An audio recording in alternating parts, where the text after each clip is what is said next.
BNP এখন totally আইসিইউতে আছে। আমার কথা আপনারা মানেন বা না মানেন, এটা বাস্তব।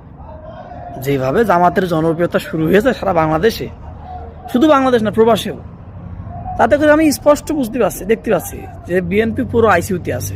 মানে মুখে মাস্ক লাগিয়ে কোনো রকম নিঃশ্বাসটা চলছে। এখন বিএনপি ভাইদের জন্য আমার একটা পরামর্শ, সৎ পরামর্শ, আপনারা এক কাজ করেন, জামাতের সাথে চরমুনার সাথে একটা ঐক্য করেন, চরমুনার সাথে একটা ঐক্য করেন। হারবেন তো বটে, ঐক্য যতই করেন না কেন, তারপর একটা মান সম্মান নিয়ে হাঁটতে পারতেন আর কি। একবার গোহারা হারাচ্ছে, মান সম্মানটা বাইসত। যেহেতু চরমুনার পিছিয়ে আজকেও কনফারেন্সে বললো যে তাদের 143টা সিট আছে এ গ্রেডের সিট, তো 143টা সিট এ গ্রেডের সিট, তারা ওভার কনফিডেন্স ইসলামী ঐক্যজোটেতে বেরিয়ে গেল। সুতরাং তাদেরকে একটা বিশ্বাস করে আপনারা একটা সুযোগ দেন বা আপনারা একটা সুযোগ নেন। হ্যাঁ, দুজনারই ভালো। আর এমনি তো মির্জা ফখরুল সাহেবের সাথে চরমুনার পীর সাহেবের তো খুব মিল, যে হাতে আতর মাতর থেকে ঘষে দেয়, মোহাম্মদ আছে না, খুব ভালো হবে না।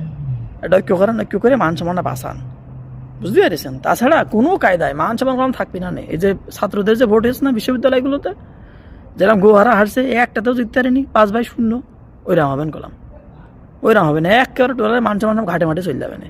এই যে মির্জা আব্বাসে বিরাট বিরাট বড় নেতা, এর নিয়ে তো আমি টেনশনে আছি। এই বড় নেতা নিয়ে যদি টেনশন করতে হয়, তাহলে ছোটোখাটোরা কনে সব তো পুরো পানির স্রোতে হাওয়ায় মিশে চলে যাবে, হারিয়ে যাবে সব। তো যাই হোক, সব ভালো থাকবেন। সৎ পরামর্শ দিলাম ভাই হিসাবে, শুভাকাঙ্ক্ষী হিসাবে। মানলি মানলেন, না মানলি না মানলেন, আমার আর কি। আল্লাহ হাফেজ। জয় বাংলা, জয় বঙ্গবন্ধু।